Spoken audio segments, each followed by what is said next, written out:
First of all, then, look, how pleasing was it to play the other night? 90 minutes of football under your belt. Yeah, good. Just good to get back on the pitch. I've back fairly early, to be fair, so that's nice. And like I said, just to get back on the pitch again, that was the main thing for me, regardless of what else. Nice to get the win, obviously, but to get back on that grass and play 90 minutes, that's a bonus, really.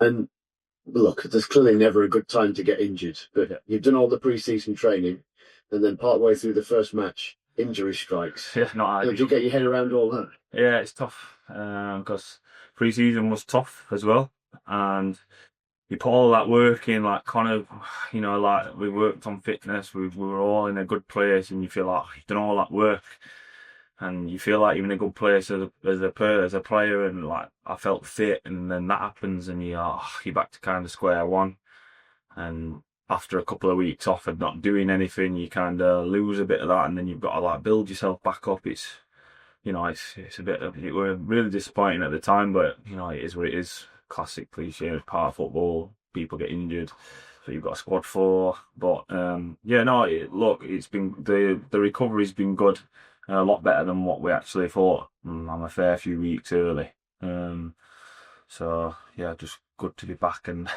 back involved. And well, to wrap all that together, so to come back a good few weeks early and to play 90 minutes and to be unscathed then, Yeah. does that suggest that there's no kind of lasting issues to deal with here that need sort of further treatment? Yeah. So touch wood, yeah. No, I'm feeling good. The physio team, lads in the background, sports science have done a great job. It's been a tough process, like it's been a graft, but I don't mind that. It's been good. Like it's been a good aim to get back on the pitch early. I always wanted to get back early, and that was the kind of goal we set. And here we are, sat, like I said, 90 minutes unscathed, feeling all right as well. To be fair, and after I don't know how many weeks it's been, 10 weeks maybe, I think. So yeah, touch wood, like I say, everything's all right, and we can just kind of progress and build from there. You've had the watching brief then. What's been your take on how it's been so far and what Barnsley have been able to put together at the start of this season to date? Yeah, you know what? I hate watching football when you're injured. I hate it. But that first part of the season, I absolutely loved it. As stupid as that sounds, I was sat there, I was excited, like being around the ground and stuff like. But everyone was like excited. The anticipation for the games, it were all good, like good positive energy.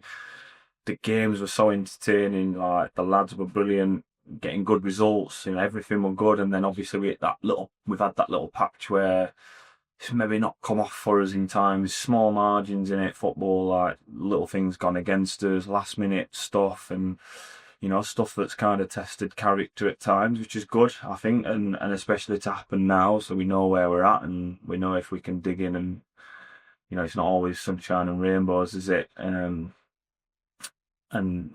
you got to find out where the squad is from that point of view as well. Like it's all good when it's all nice passy football and everything's going nice for you, but when stuff ain't going right, you need people to step up, and you need everyone to come together and find another way of winning, or another way of not losing, or another way of holding on to something, or might be a game that's not going for you, something that you stay in there, and we've got the players to actually go and do something the other end in last minute when you're not doing so well. So I think it's been a decent test for us over the last few weeks, and like hopefully it's one that we are coming out the other side of. I think there's signs that we're kind of getting in bits and bats. We've got back to how we was at the start, and hopefully we can roll that into this weekend. And how from a psychological perspective for you and one or two others within the squad, how do you perhaps feel that those that maybe you didn't know about and were waiting to see how they would be under different circumstances, how have they come through it? Because there's people like David McGoldrick and one or two others that have had all the kind of peaks and troughs and everything else that comes with football, but there are others that just haven't because they haven't yet. Yeah, just from the experience point of view, yeah, you're right. People haven't experienced it yet, and I think everyone's come through it all right. I don't think it's not for the want of trying. Do you know what I mean? I think everyone's trying really hard, like to do the right things. Football has funny ways of working. Stuff just doesn't happen sometimes, and it's a hard luck story, and it sometimes you're on the bad end, a bit of luck or whatever. And I think that's been a case a couple of times where we've played probably really well and got caught on, maybe a bit of naivety at times and stuff. But I think we have come out of the other side of it, and we've showed at times, Bradford, that especially that we can actually mix it up and deal with stuff. But yeah, you're not going to dominate games for 90 minutes. I know Connor wants to for majority of games, but it's not going to happen really. Every team's going to have their kind of spells, and it's just learning and growing within that to deal with them moments. And I feel like we are bumping down the road and kind of growing as a team. On Football Heaven, if I had a pound for the amount of times Barnsley fans had come on and said, "Look, we just need Marc Roberts back for the nous and the kind of experience and the direction and the leadership," I'd have a good few quid as I sit here now. So whilst the team are conceding goals, and it's the team, not just vendors, etc. How much do you feel that Barnsley need to kind of sharp up in that sense? Because there's a lot going well at one end of the pitch. Yeah, 2 goals a game for the last 5 games is something that needs addressing. Oh yeah, don't get me wrong, it's not good enough, and everybody knows that. But again, like you just touched on it, I know the defenders and the goalkeeper will get all the stick because that's the last thing you see. But most goals are preventable from other areas, and we look at stuff like that. Sometimes it comes down to structure. It might be something that could be stopped 3 phases of play before. Do you know what I mean? That bumped on to another mistake and another mistake.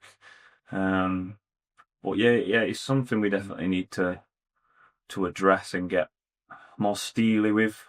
I think we need to enjoy keeping teams out, or recognise sometimes where we're not playing so well. So maybe don't go as expansive and look after what we've got. And then, like I said, we have got the players that can maybe go on and nick a 1-0. Do you know what I mean? That's what the good teams do. Like, you see them all the time. I mean, Birmingham last year, I can't remember how many times they won 1-0. Like, it was a late goal where they might not have played very well, but they stay in the game. You stay in the game and do the basics right, defending wise as a team, as a structure, and then you rely on your good players in them moments to go and create something and bring the points back. So we have on the horizon another derby in this extraordinary period of local rivalry matches. Rotherham, look, for many reasons, I'm sure you're looking forward to it and playing at the weekend, of course. But what does this kind of fixture mean, and what challenge do Rotherham bring? Yeah, I mean, it's a good game. It's the one that everyone looks forward to, innit? And it's funny that we've got these all in one cluster, and these are the games that I think we spoke about it before in meetings. You're going from. It's just the mindset, really, because it's not easy, but it's easier to get yourself up for these games where there's going to be a big crowd, everyone's up for it. It means a little bit more. The atmosphere in the stadium, you can feel it. Means a little bit more to the fans, and that whole-blooded game out there kind of comes out in itself. And obviously, then you go and play Man United under 21s where there's not many people there, and some people take it different. It's the disparity between the two. There needs to be a clearer path between all the games, but obviously, especially derbies, they make their own atmosphere, don't they? And everyone kind of gets up for them a little bit more, bragging rights or etc., all that sort of stuff. So, but it'll be a tough game no matter form. Anything goes out the window, doesn't it? Playing style sometimes goes out the window. It's kind of who wants it the most, and again, going back to what I said before, who can, when you're not having them moments, who can grind it out there against a derby team where you can sense the fans really want you to stick the metal in and do the graft and do all that stuff and stick your tackles in and win your headers and that sort of defend for your lives and run hard and do that stuff, and then your good players then hopefully take care of the rest. Does it from a playing perspective? I'm sure it does make it more interesting, the fact that you've got South Yorkshire derbies this year. Huddersfield are clearly just across the way.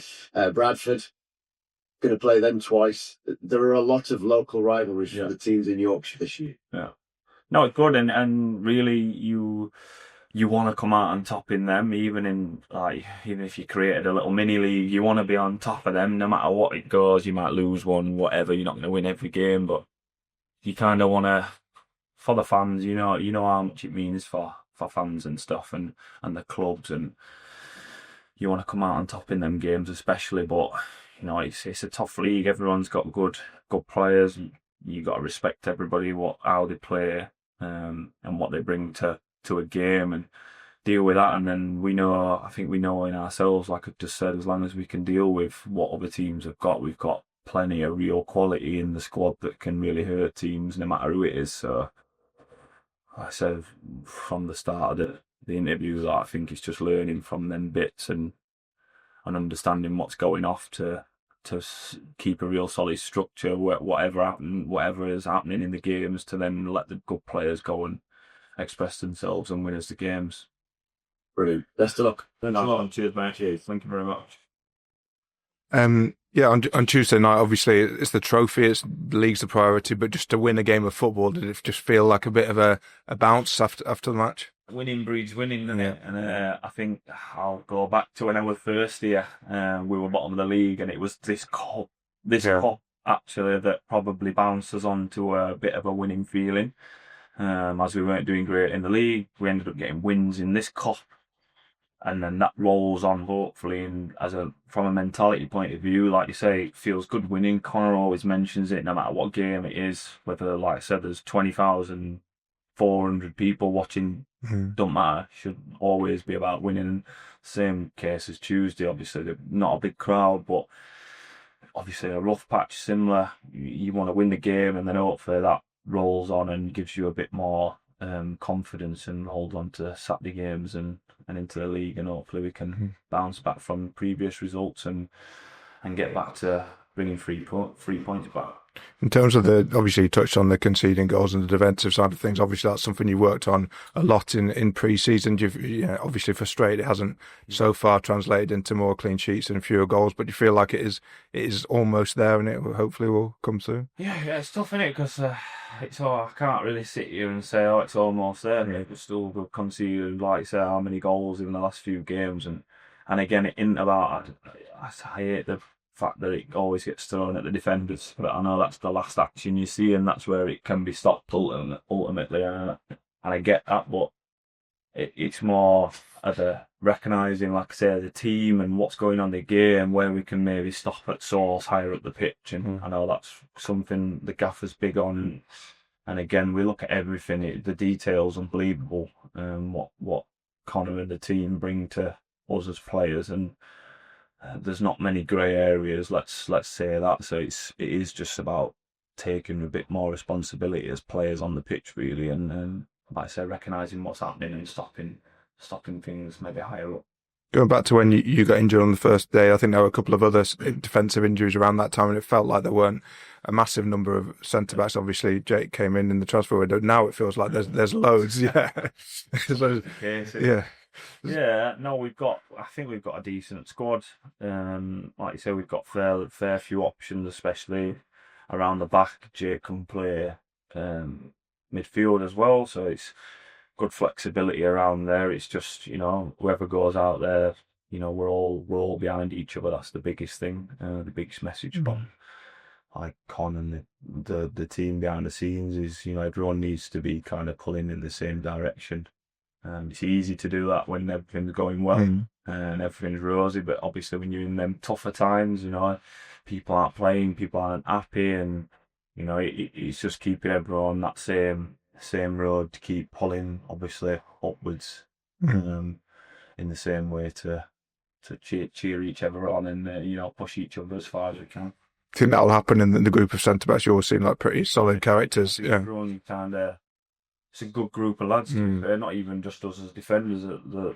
Everyone that they've brought in the summer fitted in really well. Really good lads. Everyone works hard, good attitudes, and again, like what we touched on before, I think some bits just come from better experience, which we're going through now, where some lads probably haven't experienced some of that before, and and it is, like I said, just keeping everyone on that same path to working every day, same goals, same work rate, same working towards the same tactics, everything that we're working on just to keep going in the right direction. How good is it to have another very experienced player in the dressing room in David McGoldrick? Not only because he's older than you, but and you're not the oldest player anymore, but he's another voice in there, isn't he? Big character. He's a great character in there, and he's obviously a great player, and he's come here, and he's brought real quality as well, like that people probably don't see a lot. The intricacies in the game and what he brings to the change room, and obviously you see Tuesday night. He's 37 and he's playing against 18-year-old kids, and he's still got that drive to go and score goals. That's what he wants to do, and I think everyone in there, me including, can take a hell of a lot away from how he conducts himself and day to day, and how he trains and how he looks after himself, and then what he wants to do out on the pitch. So yeah, he's a great influence in there.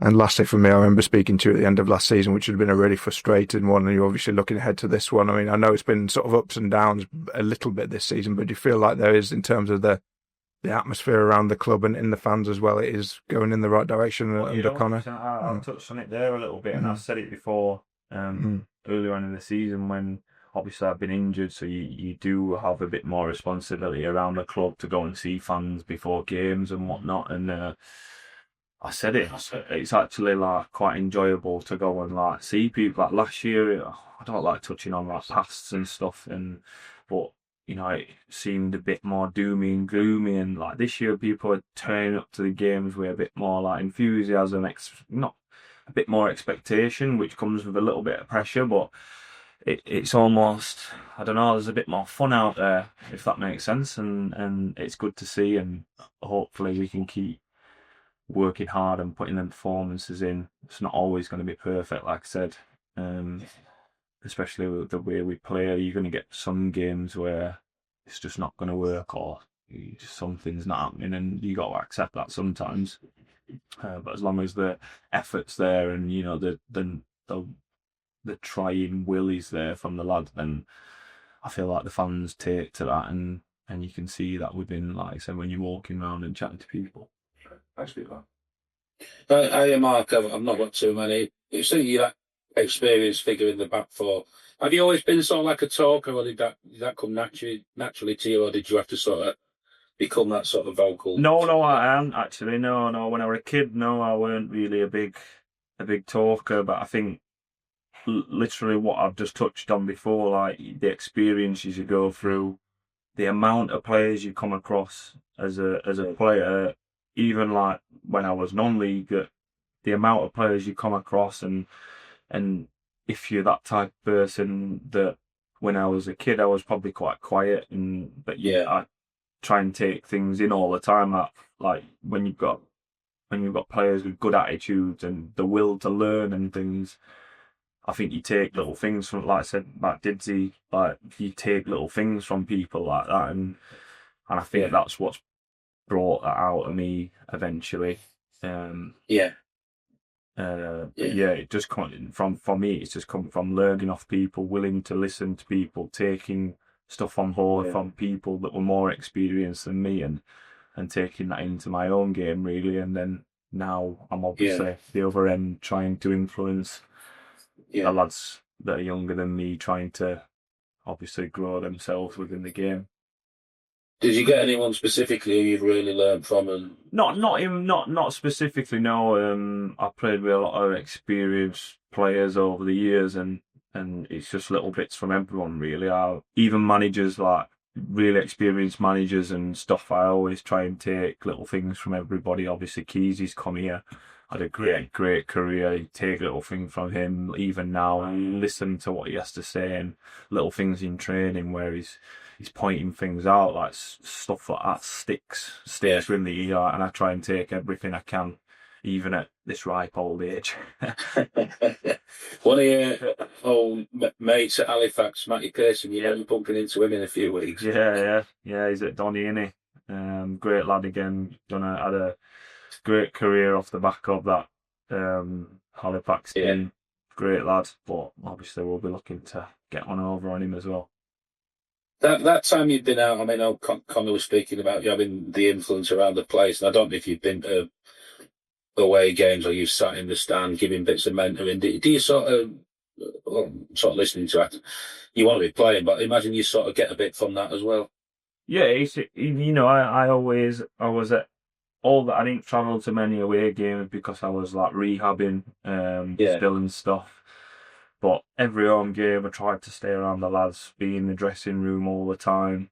Try and give people a bit of advice or whatever in the game, get people going, be there after the game to chat through stuff and whatnot. And I enjoyed it, to be fair. That side probably for me as much, but I enjoy while I'm in it as a player trying to dish out what I've learned to other people. So yeah, it's been all right as much yeah, as much as it could yeah. be.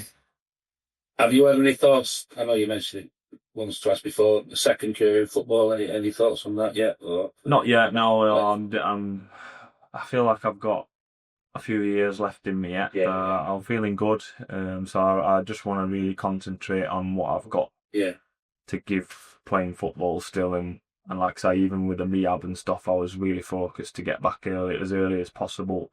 Nothing else. yeah, I didn't really want to cloud with anything else. I really wanted to focus to get back on the pitch, and luckily, like I said, touch would have done that. And I just want to go in, like, grow into this season now and help as yeah, much as I can, whatever capacity that'll be, whatever capacity Connor sees that to be, whether it's yeah. just been influential around the place, playing, starting, coming on to see games out, whatever that be. I'm ready to do that to the best of what I can kind of offer.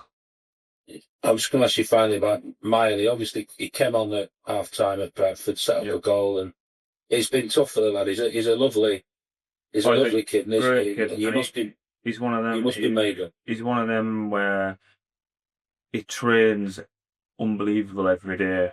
Again, I call back to what I said before. When even if stuff ain't going right and you're not having the best day, Mal's putting his foot in his head where it hurts. He tries his best every single day, and he's a really good professional. He really wants to learn, and it's great to see him. I've had a few chats with him, to be fair, over the last few weeks, like just trying to, like, obviously, when you're not playing and stuff ain't going right within the team, people get a bit of head loss. And I've had a couple of conversations with him and stuff, and chatting things out, and he's hopefully getting to the end where he'll get some reward out of it. And he played the other night, was really good, came on in the game, I thought was excellent, and hopefully, like, again, similar to me, he's ready to help the team in whatever capacity that is.